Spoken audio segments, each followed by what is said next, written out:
Well, hello there, and welcome to another episode of Swift's Little Mathlings. Today I'm going to be showing you how to convert a binary number into a decimal number. So, for those of you who don't know, a decimal number is basically the system we use to represent numbers in base 10.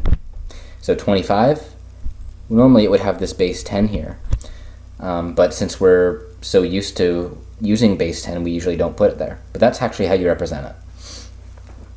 And in binary, 0, 1, 0, 1 in base 2 is equivalent to 5 in base 10.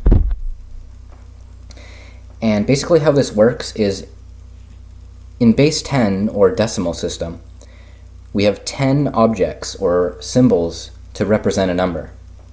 We have the digits 0 through 9. But in binary, we only have zeros and ones. We only have base 2, or 2 digits, to represent numbers.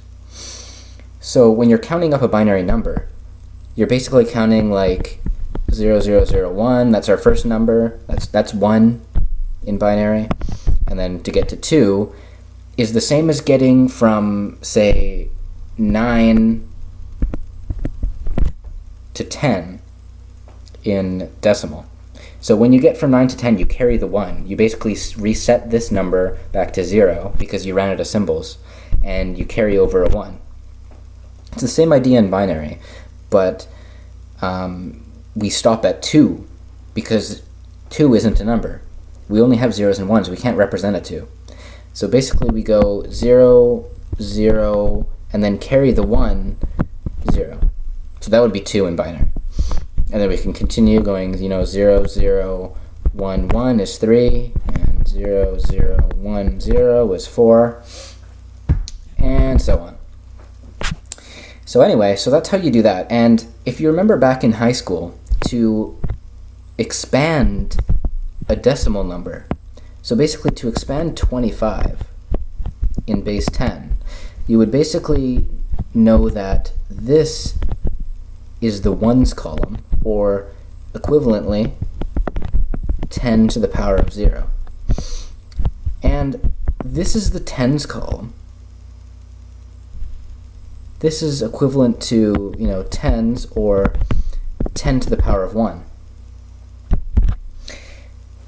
But in binary, it's a little bit different. Binary is the same thing, pretty much, but, this is the ones column, or 2 to the power of 0. So we're basically just replacing the 10, because we're not going up by tens. Each digit we're representing, it's not 10, it's only two digits. We're only using ones and zeros.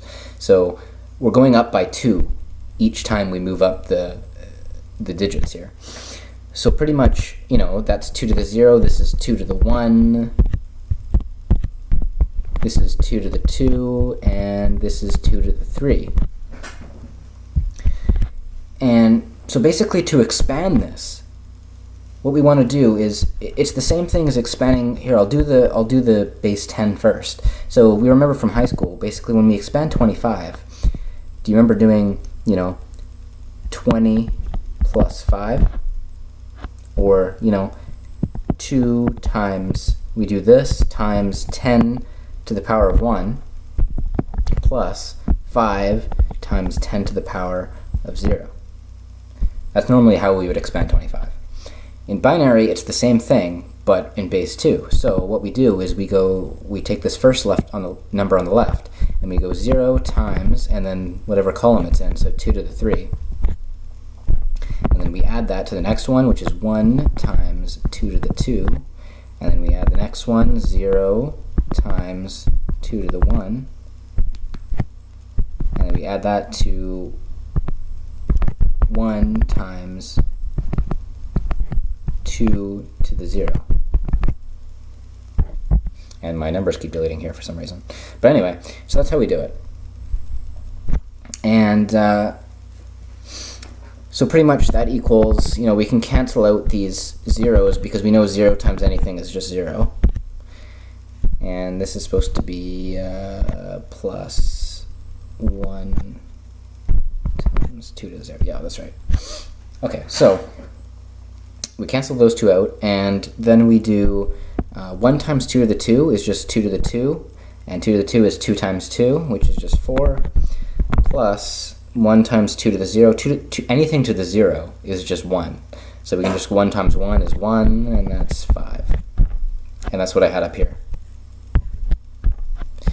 So that's pretty much how you do it. We're only going to need to know about 4-digit binary because that's all that's in Destiny right now, I guess, for this puzzle. So you pretty much only need to know up to 2 to the 3, so in case you don't know your 2 times tables. But yeah, that's pretty much it. So thanks for watching.